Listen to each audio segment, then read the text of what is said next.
नमस्कार, मी सौरभ कोरटकर. TV9 मराठीमध्ये आपल्या सगळ्यांचं स्वागत. जरांगेंनी देवेंद्र फडणवीसांवर टीका केल्यानंतर आता भाजपचे एक एक नेते जरांगेंना लक्ष्य करतायत. भाजपचे खासदार अनिल बोंडेंनी जरांगे आणि श्याम मानव हे फडणवीसांवर भुंकण्यासाठी विरोधकांनी ठेवलेले कुत्रे असल्याचं विधान केलंय. तर यापुढे फडणवीसांवर बोललात तर जरांगेंची जीभ जागेवर ठेवायची की नाही हे बघून घेऊ, असं विधान नितेश राणेंनी केलंय.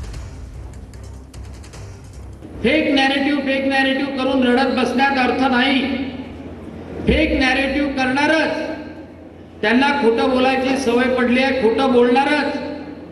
आता नुसतं एकटे ते खोटं बोलणार नाही, त्याने तो कुत्रे सोडले अंगावर. एक श्याम मानवच्या रूपात सोडला की देवेंद्र फडणवीसाबद्दल वाईट बोल. एक मनोज जरांगे सारखा सोडला, माहित आहे ना, मनोज जरांगे सारखा सोडला की काही बोलू नको. राणे साहेबांबद्दल आणि फडणवीस साहेबांबरोबर परत जीभ वळवली, मग ती जीभ जागेवर ठेवायची की नाही आम्ही ठरवू. मनोज जरांगे पाटलांनी जसं फडणवीस साहेबांना जाब विचारला, तसं भारतीय जनता पक्षाच्या नेत्यांना सत्ताधाऱ्यांना जाब विचारला, तसं कधीच पवार साहेबांना जाब विचारलं नाही, कधीच उद्धव ठाकरेंना विचारलं नाही, कधीच नाना पटोलेंना विचारलं नाही. साधा एवढा प्रश्न तरी विचारा, तुम्हाला स्वतंत्र आरक्षण पाहिजे की ओबीसीतून आरक्षण पाहिजे?